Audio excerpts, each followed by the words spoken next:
The capture and arrest of Joaquin El Chapo Guzman was the turn of an era in the world of deadly Mexican cartels.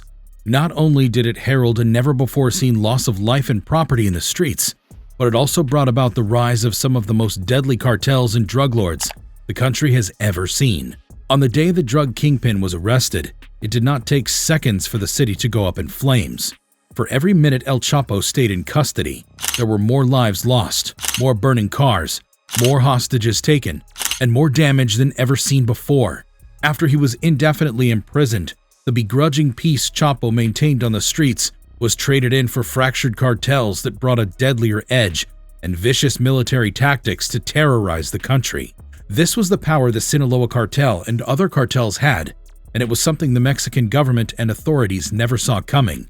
In today's video, we will be taking a look at how the notorious cartels have brought Mexico to the verge of collapse over the years. Mexico's war against drugs is one that has raged on throughout the country and has been known to occasionally spill over across international borders into states like Texas, Arizona, New Mexico, California, and even other neighboring countries. Going by the number of affected countries, you can probably already imagine the combined forces that have come together to battle the terror of Mexican cartels and their violent chokehold on the country. Sadly, despite their best efforts, Mexico is still on the losing side in the war against these criminal cartels. While Mexico may have its allies in their help, the cartels have grown to the point that they fearlessly threaten law enforcement agencies and keep the country in a constant state of terror. With over 30 years to accumulate all the power they need, the Mexican cartels now boast of advanced weaponry, strong allies, connections, and over 100,000 members to throw at their opposition. Looking at all these factors, Mexico's fate, of course, looks grim, and its collapse to the cartels seems almost inevitable. One of the major reasons for this unfortunate outcome is that the cartels are, in one way or another, involved in extensive arms trafficking. The US-Mexico northern border has been the preferred route through which an estimated 3 million illicit American guns have made their way into Mexico. Within these routes, and among all the other cartels, the Sinaloa cartel has been the most dominant smuggler. They shopped for guns in places like Arizona and Texas, which are the nation's primary markets for arms dealers. These gang members could easily get any weapon, like the .50 calibers, for about $10,000 to $12,000 firsthand from Texas, so they were almost very well armed for any scuffle, big or small. During confrontations with law enforcement or each other, cartel soldiers are usually armed with weapons like AK and AR-15 platform rifles, along with heavier arms like the FN Herstal Mini-Me, the M249 SAW belt-fed machine gun, and smaller handguns like the Beretta and Glock models. The likes of the M72 series shoulder-fired rocket launchers have reportedly been used by gang members in more heated situations, like the event of freeing Guzman's son right after his capture. During their many clashes with the Mexican army, the cartel soldiers made it a point of duty to show up equipped with body armor and some other equipment that bore the marks of either the Marina or the state police. These displays show that aside from shopping with their Texas suppliers, these deadly cartels have also been privy to the police's armory. On more than one occasion, they've used these weapons to gain the upper hand on law enforcement agencies. Although the Mexican government has tried their possible best to get its gun-toting neighbors, the US, to reduce the flow of arms getting into the country, its efforts were all for naught because the cartels simply found a new route to gain the newest weapons. According to Business Insider, they went through Central America and got a hold of the Galil Ace, an Israeli rifle that's manufactured in Colombia. With that plan in the mud, Mexico's ATF planned an operation to trace and tackle the gun trade network. The plan was simple. They let guns walk in the Tucson and Phoenix areas, after which the ATF would track them down and arrest the illegal buyers. The plan might have looked good, but they ended up letting the Sinaloa gang off with over 2,000 guns.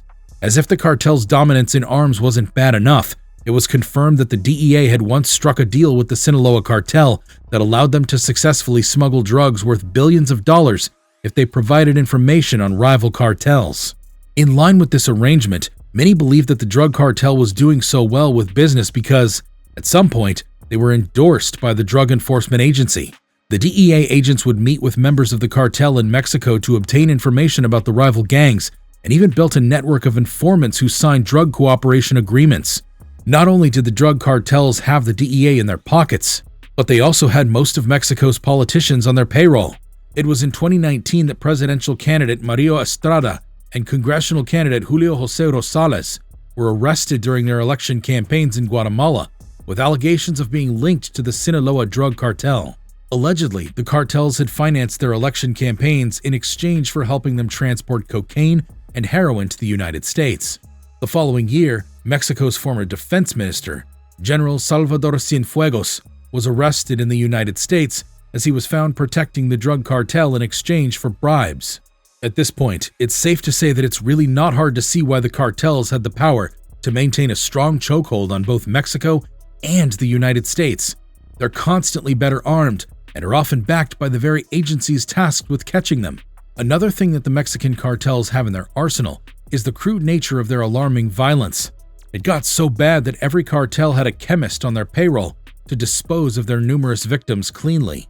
One of these chemist cleaners was the infamous El Pozolero that made stew out of people. Before we get into it, for context, pozole is a Mexican stew made with a lot of chicken, pork, and vegetables.